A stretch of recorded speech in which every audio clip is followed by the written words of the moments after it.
صدر مملکت 2 روزہ دورے پر لاہور پہنچ گئے۔ آصف علی زرداری نون لیگ کے صدر نواز شریف سے ملاقات کریں گے۔ ذرائع کے مطابق پیپلز پارٹی کو پنجاب میں درپیش مسائل پر تبادلہ خیال کیا جائے گا۔ پنجاب میں پیپلز پارٹی کے تحفظات دور کرنے کے لیے اہم فیصلے کیے جائیں گے۔ ملاقات میں گورنر پنجاب سردار سلیم حیدر بھی موجود ہوں گے۔ صدر مملکت وسطی پنجاب کے رہنماؤں سے بھی ملاقات کریں گے۔ ابوظہبی کے ولی عہد کی پاکستان کے لیے خدمات کا اعتراف۔ شہزادہ شیخ خالد بن محمد بن زاہد ال نہیان کو ایوان صدر میں تقریب کے دوران صدر مملکت آصف علی زرداری نے انہیں نشان پاکستان کے اعزاز سے نوازا۔ ابوظہبی کے ولی عہد کو پاکستان کی حمایت پر اعزاز عطا کیا گیا۔ ابوظہبی کے ولی عہد دورہ پاکستان مکمل کر کے واپس روانہ۔ وزیر اعظم شہباز شریف نے معزز مہمان کو الوداع کیا۔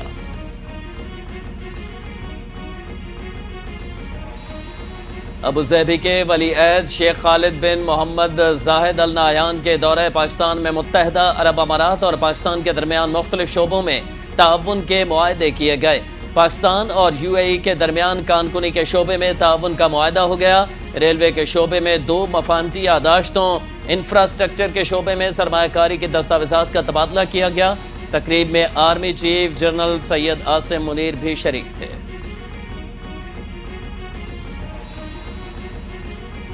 وفاقی کابینہ میں شامل نئے وزراء نے حلف اٹھا لیا۔ صدر مملکت آصف علی زرداری نے وزراء سے حلف لیا۔ تقریب میں وزیر اعظم شہباز شریف اور دیگر وفاقی وزراء موجود تھے۔ وفاقی کابینہ میں مزید 13 وزراء اور 11 وزراء مملکت کی شمولیت ہوئی ہے، جس کے بعد وفاقی کابینہ کی مجموعی تعداد 31 ہو گئی ہے۔ وزیر اعظم کے 3 مشیروں نے بھی عہدے کا حلف اٹھایا۔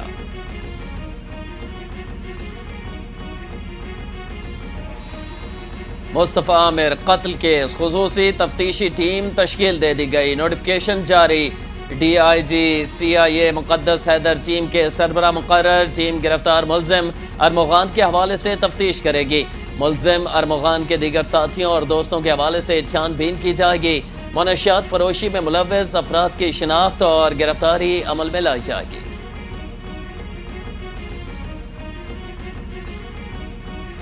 مصطفیٰ عامر قتل کیس کے گواہ غلام مصطفیٰ نے ملزم ارمغان اور شیراز کو شناخت کر لیا۔ جوڈیشل مجسٹریٹ جنوبی کی عدالت میں مصطفیٰ عامر قتل کیس کی سماعت۔ گواہ غلام مصطفیٰ نے بیان دیتے ہوئے کہا کہ جو واقعہ پیش آیا ہم نے پولیس کو سچ بتا دیا تھا۔ پولیس اسی رات ہمیں بنگلے پر لے کر گئی تھی۔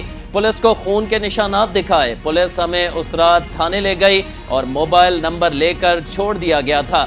ملزم ارمغان قریشی کے جسمانی ریمانڈ میں مزید 5 روز کی توسیع۔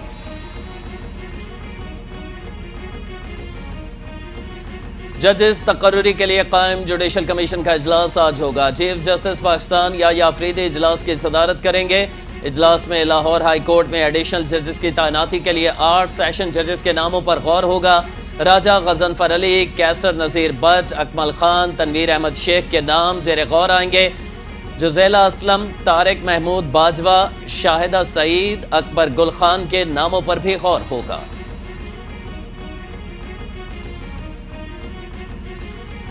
وفاقی وزیر احسن اقبال نے PTI کو اپنا سربراہ تبدیل کرنے کا مشورہ دے دیا۔ لاہور میں میڈیا سے گفتگو میں احسن اقبال نے کہا کہ بانی PTI قومی مجرم ہیں، انہیں ہٹا کر ایماندار قیادت سامنے لائی جائے۔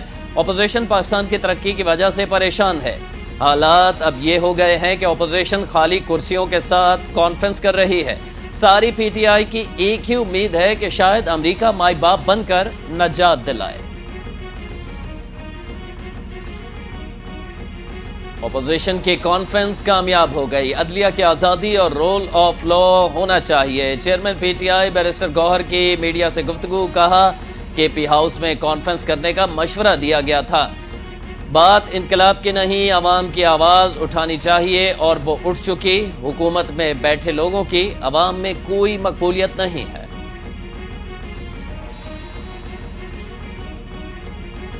سندھ حکومت تمام محکموں کی بہتری کے لیے کوشاں ہے۔ پیپلز پارٹی نے 1 سال میں متعدد ترقیاتی کام کیے۔ سندھ میں نئی بسیں لائی جا رہی ہیں۔ سینئر وزیر سندھ شرجیل میمن کی پریس کانفرنس، کہا وزیر اعظم نے کراچی کے لیے بسیں دینے کا وعدہ کیا تھا، پورا سال گزر گیا، وزیر اعظم کا وعدہ پورا نہیں ہوا۔ سندھ کابینہ نے مزید الیکٹرک بسوں کی پروکیورمنٹ کی منظوری دے دی ہے۔ وزیر اعلیٰ چند دنوں میں 1 سال کی کارکردگی عوام کے سامنے لائیں گے۔ سندھ میں 16 سال کی بدعنوان ترین حکمرانی ہے۔ ایک وائٹ پیپر کی تیاری ہے۔ رمضان کے بعد وائٹ پیپر شائع کریں گے۔ ایم کیو ایم پاکستان کے رہنما ڈاکٹر فاروق ستار کی پریس کانفرنس، کہا کہ ایم سی کے ریٹائر ملازمین کے واجبات 2017 کے بعد سے ادا نہیں ہوئے۔ سندھ کے دیگر اضلاع کے لوگوں کو ڈومیسائل پر کراچی میں نوکریاں مل رہی ہیں۔ وزیر اعلیٰ سندھ کی ذمہ داری ہے کہ یکساں قانون ہو۔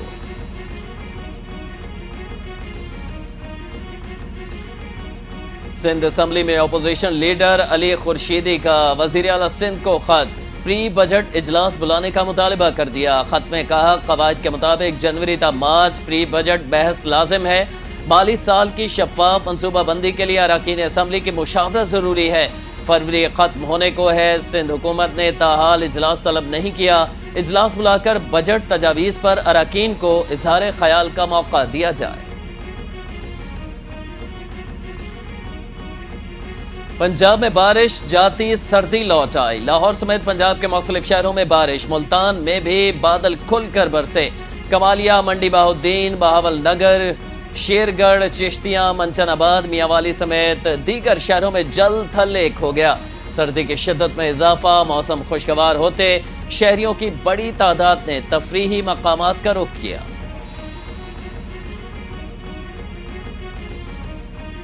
اور پنجاب کے مختلف اضلاع میں بارش کا سلسلہ جاری۔ پی ڈی ایم میں پنجاب الرٹ، صوبے بھر کے ڈپٹی کمشنر کو الرٹ رہنے کی ہدایت کر دی۔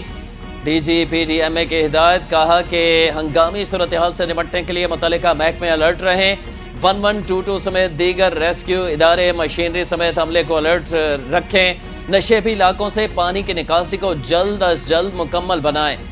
شہری احتیاط کریں، بجلی کے کھمبوں اور لٹکتی تاروں سے دور رہیں۔ رمضان المبارک کا چاند دیکھنے کے لیے مرکزی رویت ہلال کمیٹی کا اجلاس پشاور میں آج ہوگا۔ چیئرمین رویت ہلال کمیٹی مولانا ابوالخیر آزاد صدارت کریں گے۔ اس بار نے امکان ظاہر کیا تھا کہ پاکستان میں رمضان المبارک 2 مارچ سے شروع ہوگا۔ شوال کا چاند ملک بھر میں 30 مارچ کو متوقع ہے، جس کے بعد عید الفطر 31 مارچ کو ہو سکتی ہے۔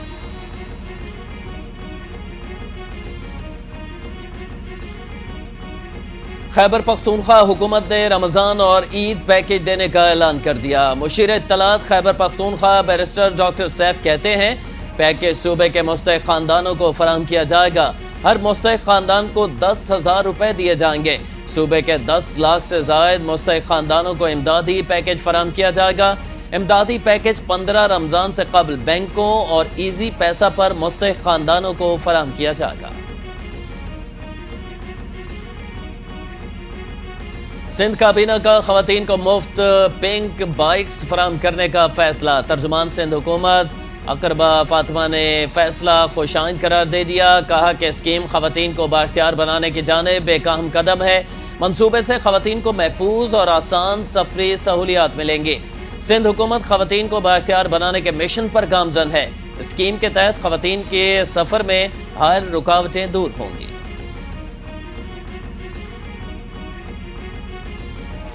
رواں مالی سال کے 7 ماہ کے دوران ترسیلات زر برآمدات اور درآمدات میں اضافہ ریکارڈ۔ وزارت خزانہ نے ماہانہ معاشی آؤٹ لک رپورٹ جاری کر دی۔ کرنٹ اکاؤنٹ خسارہ، سرپلس اور بیرونی سرمایہ کاری میں اضافہ ریکارڈ۔ اسٹیٹ بینک ذخائر میں اضافہ اور روپے کی قدر مستحکم رہی۔ اسٹیٹ بینک کے ذخائر 8 ارب ڈالر سے بڑھ کر 11 ارب 20 کروڑ ڈالر سے زائد رہے۔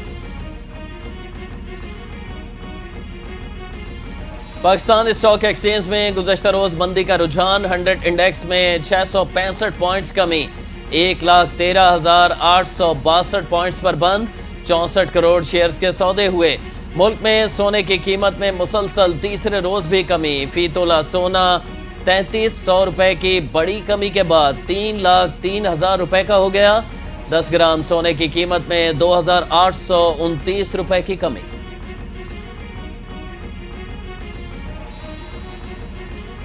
چیمپئنز ٹرافی میں پاکستان نہ آنے پر بھارت میں ایشیا کپ کا انعقاد مشکل میں۔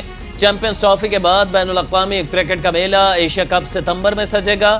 ایونٹ میں 19 میچز طے جو بھارت میں منعقد کرائے جانے تھے، تاہم پاکستان اور بھارت کے درمیان تعلقات کی وجہ سے Asian cricket council neutral venue کی تلاش کر رہا ہے، البتہ کپ کی میزبانی بھارت کے پاس ہی رہے گی۔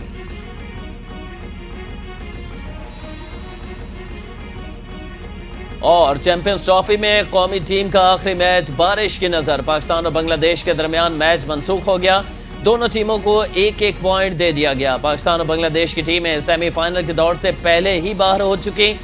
بھارت اور نیوزی لینڈ نے گروپ اے سے سیمی فائنل کے لیے کوالیفائی کر لیا ہے۔